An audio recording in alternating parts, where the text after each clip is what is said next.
Speed. Pure absolute speed is the essence of Formula One Grand Prix racing. Only the elite of the world's driving talent have the control and fluid grace to master the speed of the fastest and most international of sports, contested each year in 12 races in 12 different nations. After thousands of miles of dueling at speeds up to 200 miles an hour, one man emerges with the elusive and prestigious title, World Driving Champion.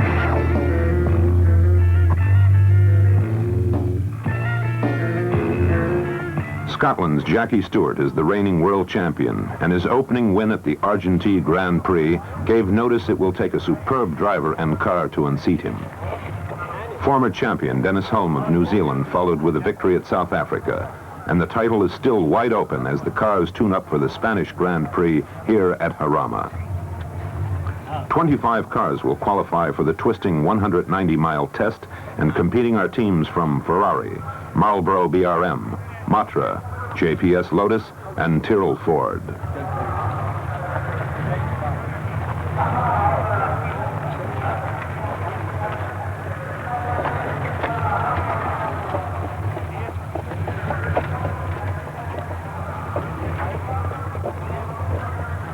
Jean-Pierre, there's a meeting. Please. Spain's Prince Juan Carlos attends the briefing.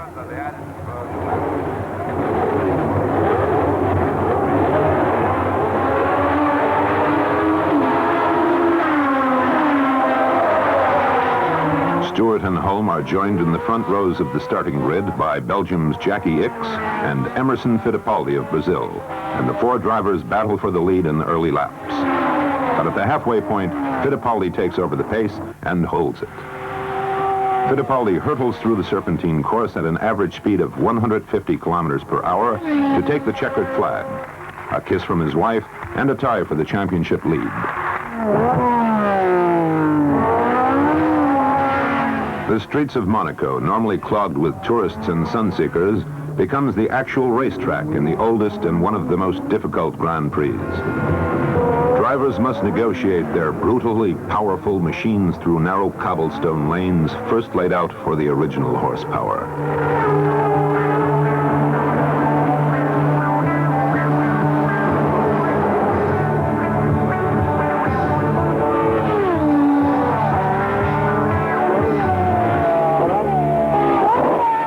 To compound the difficulty, the threat of rain hangs over the tiny Mediterranean principality. Alors demain, on va partir à la course, un peu dans l'inconnu.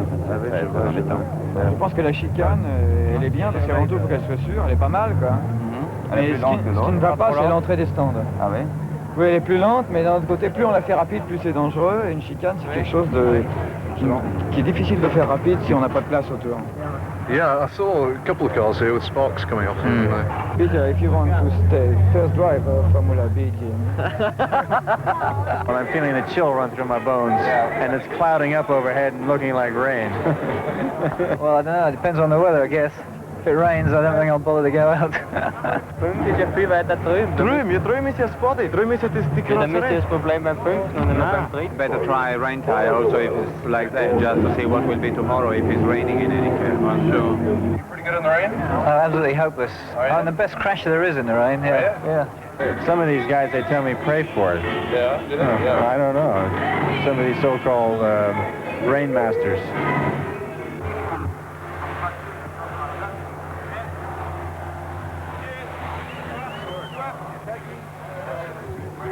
I think Emerson Fittipaldi might win, but I think I want Jacky Ickx to win. Think you got a good seat? Yeah, I think this is a good seat because they're coming around here and they're going up there. Une autre séance est faite, la troisième et dernière, avant le 30e Grand Prix de Monaco.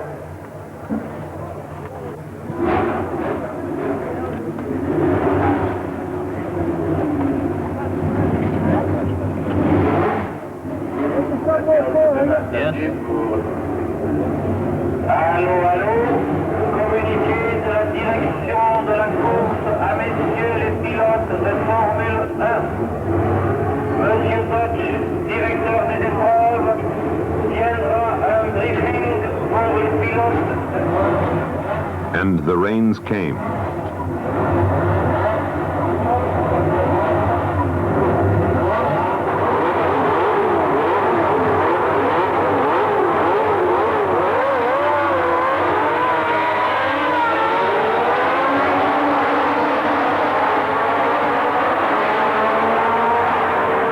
France's Jean-Pierre Beltoise blasts out of the second row right at the start to take command in his Marlboro BRM.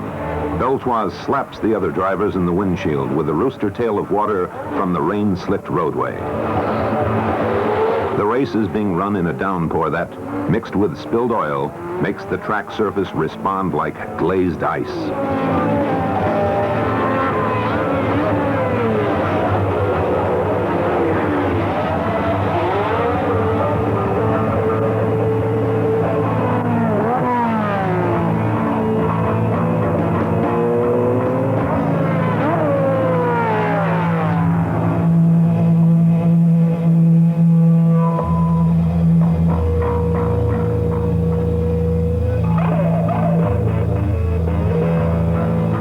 On my way. It was impossible to overtake, you see. So that was the only way to overtake him, like to touch him. You pushed him over to the side. Yes.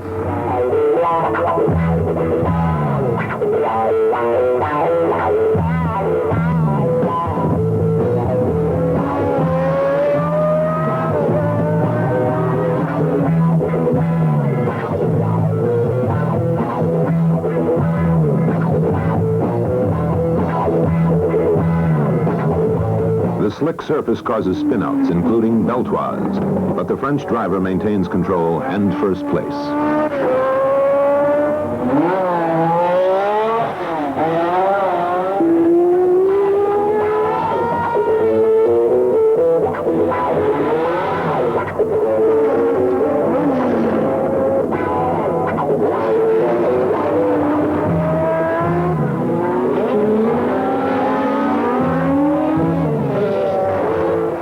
Coasts home in his Marlboro BRM for his first Grand Prix victory. Beltoise leads from start to finish, a remarkable feat in the impossible weather. Monaco's royal family is at the finish to greet the winner and award him the spoils of victory.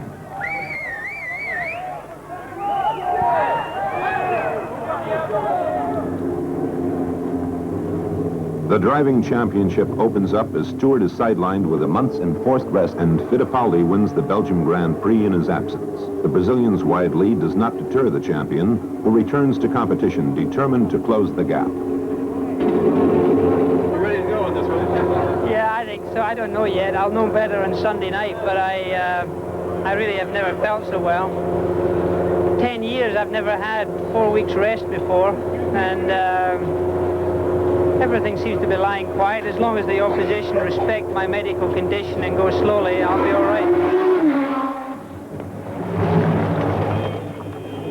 Meilleur temps depuis ce début de séance pour Jacky Stewart. Jacky Stewart, 2 minutes 56 secondes et 1 dixième. minutes 56 secondes, Réine, Jacky Stewart qui améliore de 1 seconde peine le meilleur tour réalisé tout à l'heure.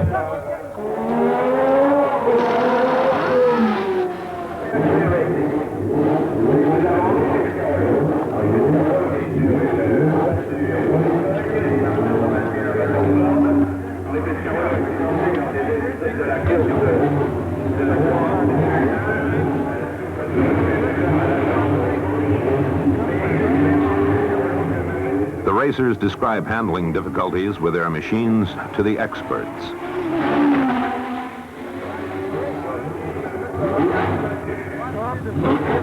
I think I better do a time. Right. I mean, we're close to the time now. Yeah. Okay, keep an eye on it. Front end problem, Jacky. Yeah, I think so. I've got a back end problem when I get out of the corner, but the biggest problem is pointing the car. I can't point the car in all these corners going down the hill.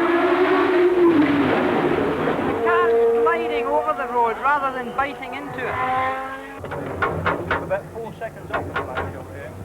Do we notice when we change the shutter what's any different? You see, I've not compared.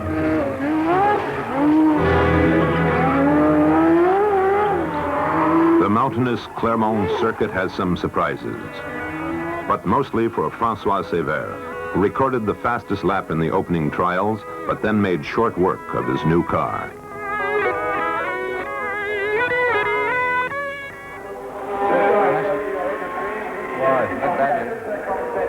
I don't know exactly. And a little sideways, control it, and it went the other way. Coming down the hill before the pits, Sever slid off line and crashed into the safety barriers with enough impact to alter the shape of his car.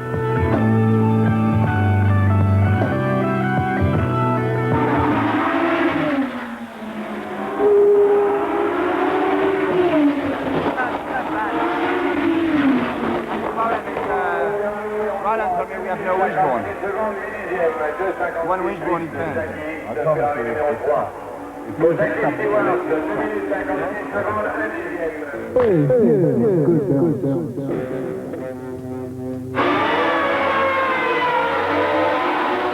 New Zealand's Chris Amon rewards the crowd by grabbing the lead at the start in his French-built Matra and holds it in the early laps. But loose stones on the tortuous circuit take their toll of tires, and Amon, like many others, is forced into the pits with a puncture.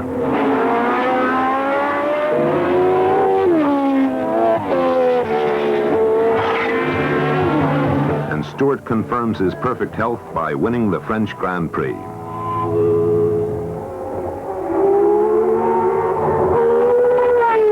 Fittipaldi follows with victory at the British Grand Prix, and he and Stewart resume their summit duel at Nürburgring.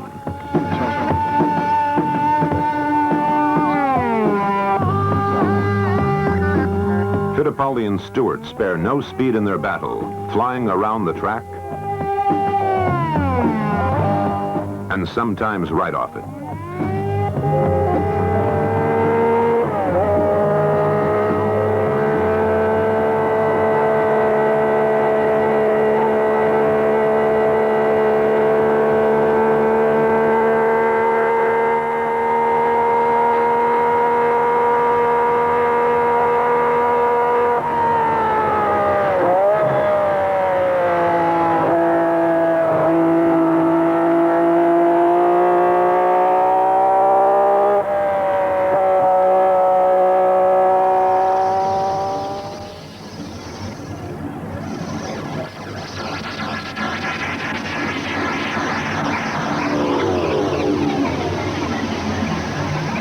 The Brazilian, leading the Scot, suddenly sees his chances of adding to his championship total go up in flames.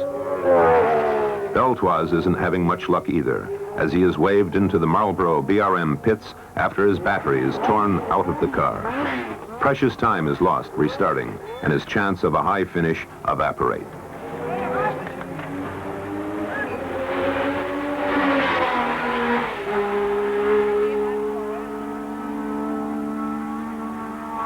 Helen Stewart watches for her husband to appear on the last lap as he contests second place and valuable championship points with Clay Regazzoni of Switzerland.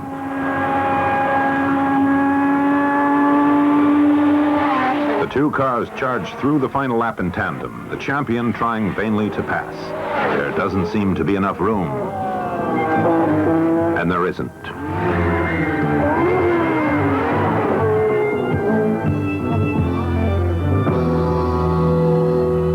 Stewart gives a vivid opinion of being eliminated just short of the finish line. While Jacky Ickx rolls to victory, one of the few happy drivers of the day. I like very much this track, and I raced here 3 times, and my car goes very well here behind. I think, you know, we can go well. I hope. You had bad luck at Nürburgring. What happened there? Oh, I had a problem with the gearbox. Start jump out of gear and then broke the gearbox. You feel you're still gonna win the world championship? Oh, it's still a long way to go, you know, but we have to try. You got 43 points. Who's in second place now? It's Jacky. Yeah. Jack Stewart and Jacky Ickx, they are very close, you know. I think still a long way to go. I prefer to wait. With the World Championship at a critical stage, 150,000 racing enthusiasts turn out in a broiling sun for the Austrian Grand Prix. Stewart and Holmes still have a mathematical chance of catching the young Fittipaldi, but the road is getting shorter.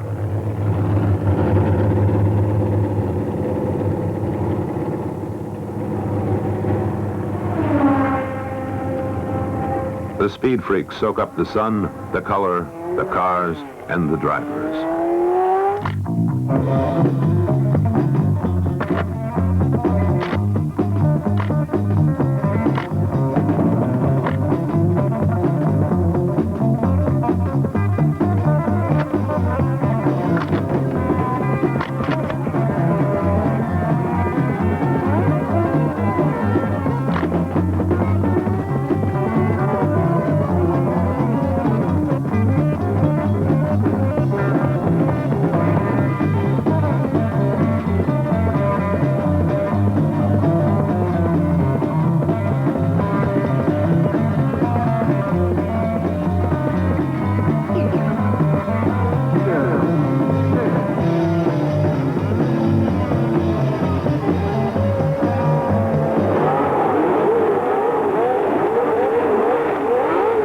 The race is the reason they're here, and Stewart treats them to a tire-burning start, deftly avoiding an attempt to block him.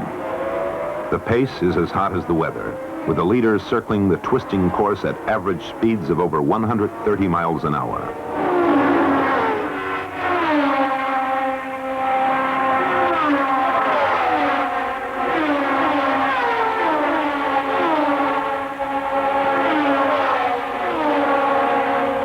Fittipaldi shows the form that has propelled him to the top of the World Championship this year by working up through traffic and snatching the lead from the reigning champion.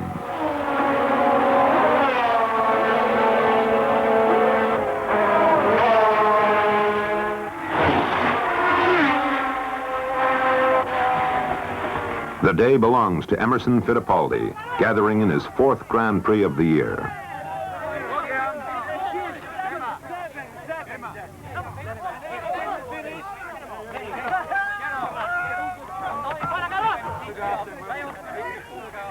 Started off pretty well there. Ran out of oil about 6-7 laps to go. So you have to slow down. Had no oil pressure. So I had to slow down. Yeah. Oh. You think you're tired? Huh? You tired? Am I tired? Yes. Yeah, man, I'm buggered. You guys feel at all nervous before a race like that? Nervous. Nervous? Race? It's a race today. We're just going to the beach, aren't we? I think you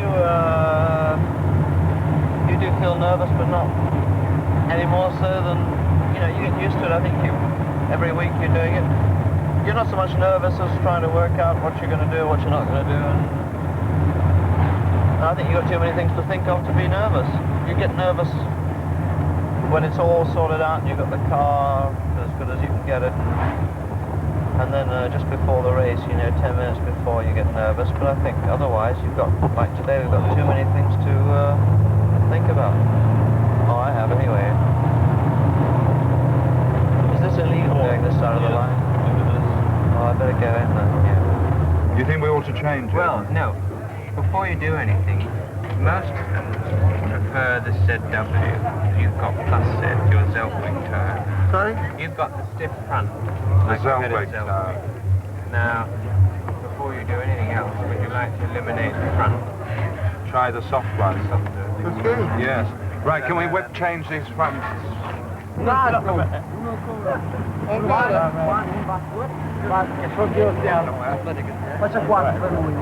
Okay, we're just going to get the medical done. Uno.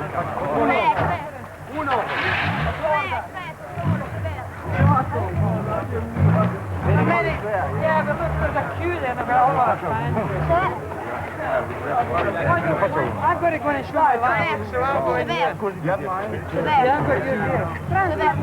Two for me and one for you. And you keep a place for me in the medical, Non ho avuto neanche il tempo di andare con le donne, con le due macchine da curare. Niente. Ho telefonato a Sonia. Ma è arrivato a fare quanti giorni eri in Brasile? Cosa che faccio a scrivere? Allora.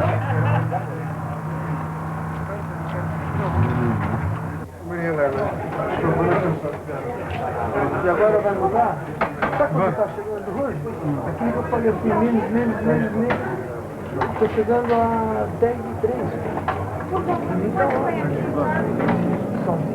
vai Presta bom. As in many past years, Monza can decide the World Championship, even though the U.S. and Canadian Grand Prix have yet to be run. Fittipaldi needs only a third-place finish or better in any of the races to put himself out of reach of Stewart.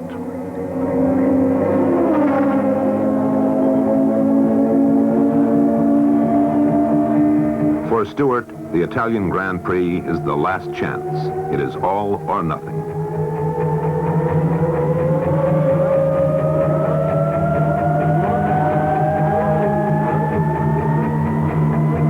At the starting grid, the champion is in good position. But it is all over at the start, as his transmission fails and he's out of the race before it begins. Only the incredibly fast reactions of other drivers avert a serious collision.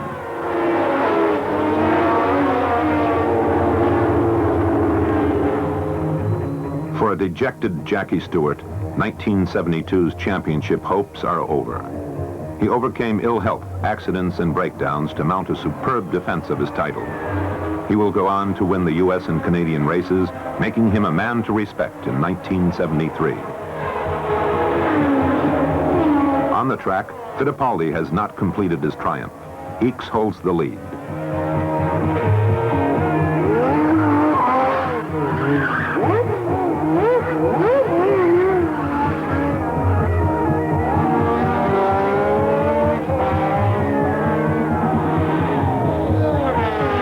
As others break down, Fittipaldi surges smoothly around the circuit, while thousands of Brazilians who have flown to the race cheer jubilantly.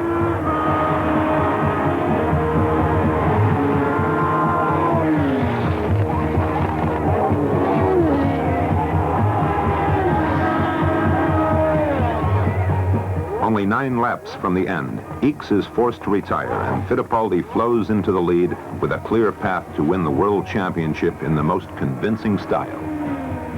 And Fittipaldi does win it, with his 5th Grand Prix victory of the year. The 25-year-old Fittipaldi is the youngest world driving champion in the history of the sport, and the first Brazilian to win the title.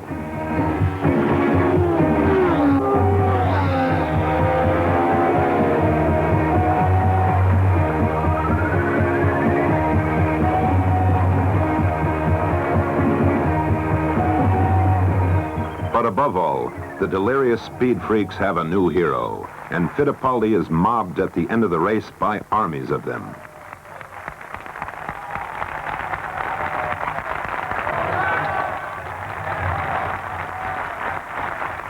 A year earlier, Jacky Stewart tasted the sweet rewards of being crowned the best.